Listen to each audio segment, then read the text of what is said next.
Captain Maetrus, also known as the Prophet Captain, was an officer of the Mantis Warriors chapter of the Adeptus Astartes, who served as the captain of the Second Company.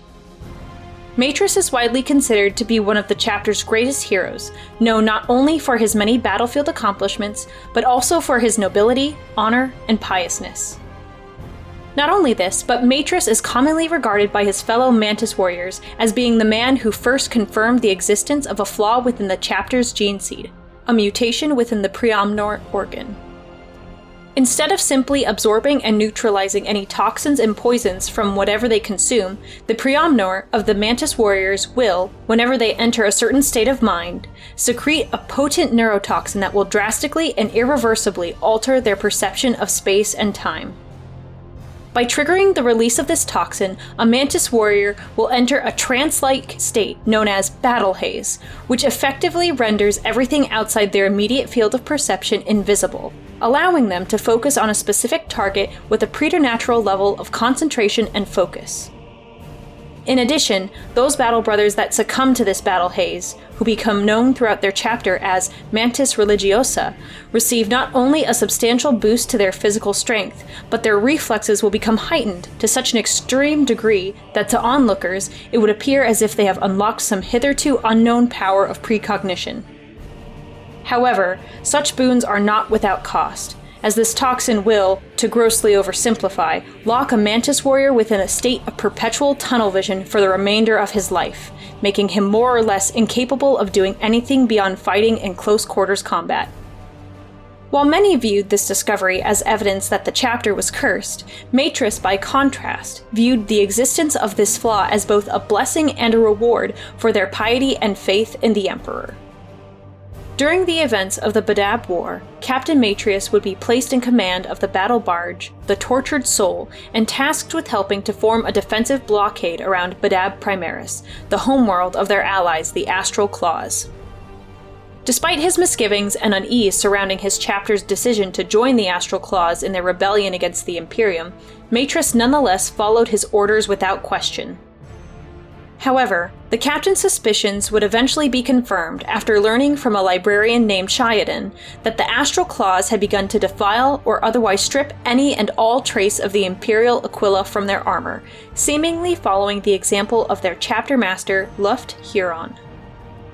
Realizing that the Astral Claws, instead of merely defending themselves against corrupt administratum bureaucrats, had actually manipulated the Mantis Warriors into turning against the Emperor himself, Maetrus immediately ordered for the Tortured Soul to break formation and open fire upon the Astral Claws fleet, much to the shock of his fellow Mantis Warriors. Thanks to Maetrus's actions, the Loyalist Star Phantoms chapter was able to break through the rebels' defensive line and launch a planetary assault upon Badab Primaris, and in turn, finally bring the Badab War to a close. However, a single Astral Claws vessel would manage to break through the Imperial blockade and flee the Badab system, with less than 200 Astartes and their critically wounded chapter master in tow. Seeking both vengeance and to atone for his chapter's misguided actions during the war, Captain Maetrus would order for the Tortured Soul to be set off in pursuit of the traitors. The Tortured Soul would be last seen pursuing the Astral Claws, guns blazing, into the heart of the warp space rift known as the Maelstrom, only to then vanish without a trace. The final fate of Captain Maetrus remains unknown, so what could have happened to him? The first and most likely possibility is that Maetrus had perished during his pursuit of the Astral Claws. While it would initially seem plausible for the Tortured Soul to have simply been destroyed in a prolonged firefight with the Astral Claws, there are some contradicting sources regarding as to what type of ship the traitors used to escape into the Maelstrom. For instance, within Imperial Armor Volume 10, the Astral Claws were stated to have broken through the Imperial blockade using nothing more than a single privateer vessel, a ship that would be lacking in both size and firepower when compared to those typically found within an Astartes fleet. However, according to the short story Trial of the Mantis Warriors, the surviving Astral Claws, instead of using a privateer vessel, fled the Badab system in Luft Huron's personal flagship, a Space Marine battle barge known as the Spectre of Ruin. The idea that the Astral Claws fled Badab upon a battle barge as opposed to a privateer vessel is also supported by the novel Master of the Maelstrom, in which it is outright stated that the Spectre of Ruin had served as Huron's flagship even before he launched his rebellion against the Imperium.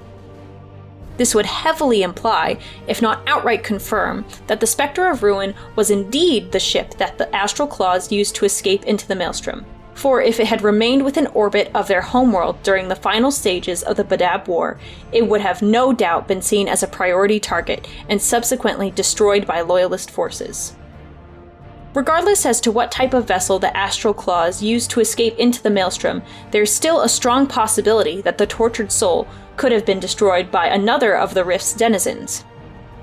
Indeed, even before the Astral Claws rebranded themselves to the Red Corsairs and carved out their own miniature empire within its depths, the Maelstrom, as detailed within Imperial Armor Volume 9, was known to harbor countless threats, including not only opportunistic pirate flotillas, but dozens of Orc warbands, traitor Legion Astartes, and even, if the reports are to be believed, a handful of Drukhari raiding parties.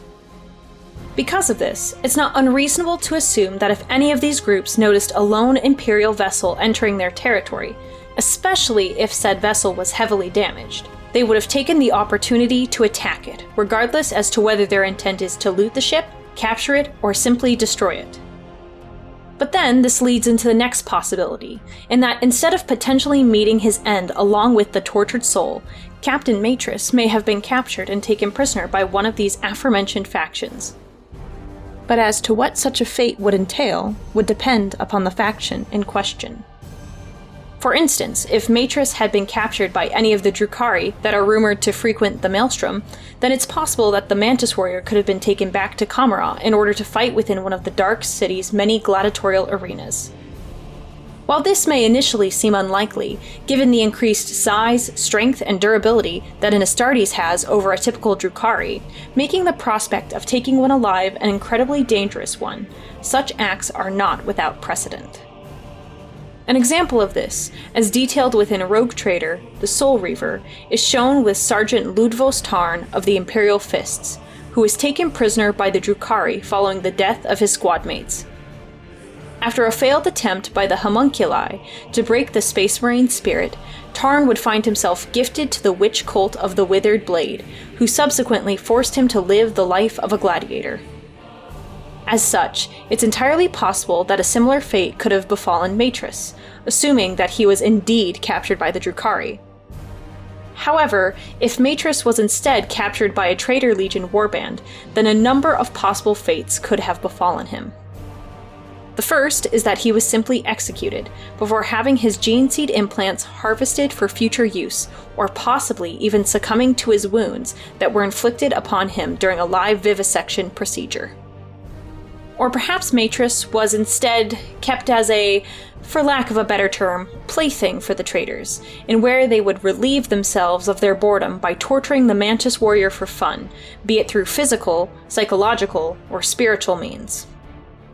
Not only this, but there is a chance, should Maetrus have been captured by Chaos Space Marines, that the heretic Astartes could have even attempted to recruit him into their warband. However, given that Maetrus had immediately turned upon the Astral Claws upon hearing that they had fallen to heresy, it seems unlikely that the captain would have willingly chosen to side with another group of heretic Astartes. As a result, if Maetrus was indeed inducted into a Traitor Legion warband, he would have effectively been forced into doing so. Such an idea is not entirely unprecedented, as there are multiple documented instances of Loyalist Astartes being inducted into Chaos Space Marine warbands against their will. One such example, as detailed within the book, The Siege of Rax Part 3, is shown with Sergeant Balzac of the Stormlords chapter, who, after being captured by a World Eaters warband known as the Skull Takers, was heavily drugged and subjected to intense bouts of psychosurgery. This surgery would ultimately result in Balzac's brainwave patterns being drastically and radically restructured, altering his very personality and transforming him into little more than a violent berserker, one who would become known henceforth as Zufar the Impaler. As such, it's not unreasonable to assume that if Maetrus had been captured by a traitor legion warband, that the heretics could have attempted to subject the Mantis Warrior to psychocorrective surgery to turn him from the Emperor's light. But even if this type of surgery was performed on Maetrus, there's no guarantee that such a procedure would prove successful, especially if Maetrus had himself succumbed to his chapter's gene seed flaw. After all, as mentioned earlier, the battle haze experienced by the Mantis Religiosa causes irreversible changes to a Mantis Warrior's physiology, and is typically triggered by intense feelings of religious fervor, piousness, or more commonly, a desire to seek penance and redemption. Or perhaps the tortured soul had simply become becalmed within the warp during their pursuit of the Astral Claws, stranding Maetrus and all other souls on board within the bowels of the Maelstrom. After all, the tides of warp space are known to be incredibly treacherous, even at the best of times, and countless ships, both human and alien in origin, have over time become lost within its depths. If this were indeed the case, then there is even a minute chance that Maetrus, assuming that they are no longer in pursuit of their quarry, could very well be attempting to find a way back into real space, in hopes of reuniting with their fellow Mantis Warriors. Whatever the truth may be, Captain Maetrus will no doubt be forever regarded as one of his chapter's greatest heroes, one who almost single-handedly brought the Mantis Warriors back from the precipice of damnation. What do you think? Leave a comment below, and thanks for watching.